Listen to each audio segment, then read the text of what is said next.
You didn't plan to stay. That's the part no one really talks about. You didn't wake up one morning and say, I think I'll give my heart to someone who's unsure about me. No, it started small, quiet, almost invisible. At first, it felt like possibility.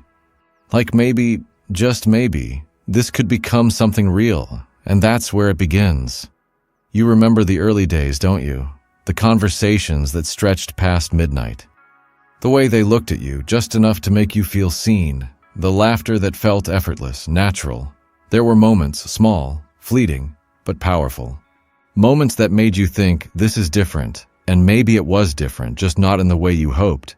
Because somewhere between those late-night talks and unanswered texts, between I miss you and silence, between effort and confusion, you started noticing something. They weren't choosing you. Not fully, not consistently, not in the way that makes love feel safe. But you didn't leave. And that's the question that lingers in your chest. Why do you stay where you're not chosen? At first, you tell yourself it's complicated. They're just busy. They've been hurt before. They just need time. You become patient, understanding, supportive. You give them space, thinking space will bring them closer. But deep down, something feels off. Because love, real love, doesn't make you question your place every day. Still, you stay, not because you're weak, but because you're human. And humans, we hold on to potential like it's a promise. You don't fall in love with who they are. You fall in love with who they could be. The version of them that texts you first. The version that shows up without hesitation. The version that chooses you without fear. You see glimpses of that person sometimes. Just enough to keep you hooked. Just enough to make leaving feel like giving up too soon. So you wait. You wait for consistency. You wait for clarity. You wait for them to realize your worth. But here's the truth no one prepares you for. People don't suddenly choose you because you stayed longer, and yet you stay. Because leaving feels heavier than holding on.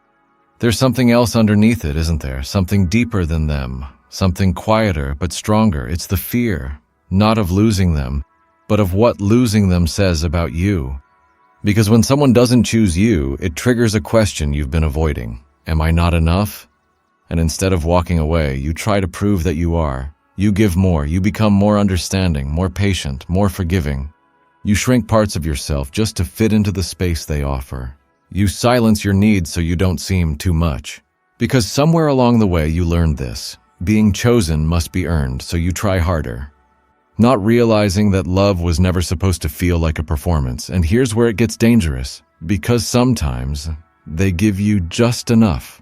A message when you're about to detach. A moment of closeness when you start pulling away. A hint of effort when you begin to question everything.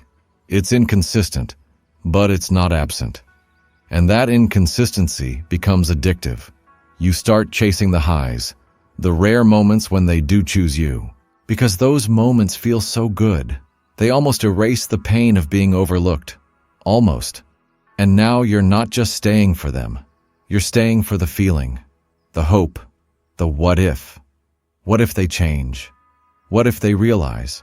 What if one day they wake up and finally see you the way you see them? So you stay, even when it hurts, even when it's obvious. Even when your gut is screaming the truth your heart refuses to accept. Because walking away means facing something even harder. The reality that you were giving your love to someone who never intended to hold it the way you needed. And that realization, it stings. It bruises the ego. It shakes your sense of self. So instead of facing that pain, you stay in a situation that slowly drains you, because at least there, you still have hope. But let me ask you something, and I want you to be honest with yourself. Are you staying because they love you, or because you're afraid no one else will? Because those are two very different reasons. See, when you're used to being half chosen, fully chosen starts to feel unfamiliar, even uncomfortable. Real love is consistent. It shows up. It doesn't leave you guessing. It doesn't make you feel like you have to compete for attention. But if you've spent enough time in uncertainty, clarity can feel strange, almost boring, so you stay in the chaos because at least it's familiar. And familiarity can be more powerful than happiness. But here's the part you need to hear, the part you've been avoiding. You are not staying because they're special. You're staying because something inside you believes this is what you deserve, not consciously. You'd never admit that out loud. But your actions, they tell the story. Because when you truly believe you deserve more, you don't beg for consistency, you don't chase clarity, you don't stay where you're not chosen. You walk away, even when it hurts. And yes, it will hurt. Leaving always does. Because you're not just leaving a person. You're leaving the version of the future you imagined with them. The what could have been. The story you built in your mind. And letting go of that story feels like losing something real. But here's the truth, you're not losing them. You're losing the illusion of who you thought they could be. And once you see that clearly, something shifts. You start realizing that love shouldn't feel like waiting. It shouldn't feel like guessing. It shouldn't feel like slowly disappearing just to keep someone in your life. Love should feel like being chosen, every day, without confusion, without hesitation. And the moment you truly understand that, staying becomes harder than leaving, because you begin to see things as they are, not as you wish they could be.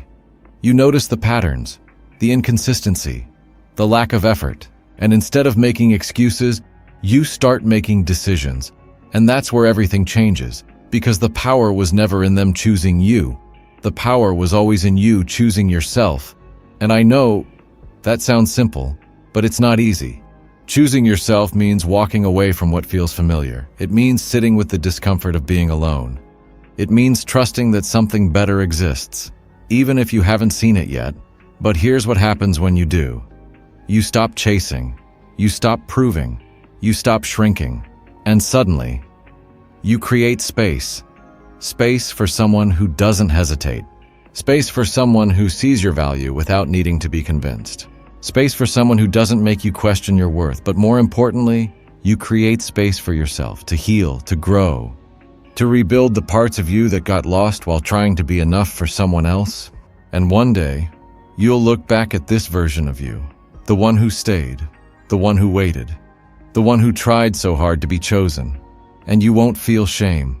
You'll feel understanding, because that version of you was just looking for love. But the version of you who walks away, that version finally understands something deeper. Love isn't about being chosen by someone else. It's about choosing yourself first. And once you do that, you'll never again stay where you're not chosen, because you'll finally realize you were never meant to beg for a place in someone's life. You were meant to be valued in it, without question, without doubt, without waiting. And the moment you believe that, everything changes.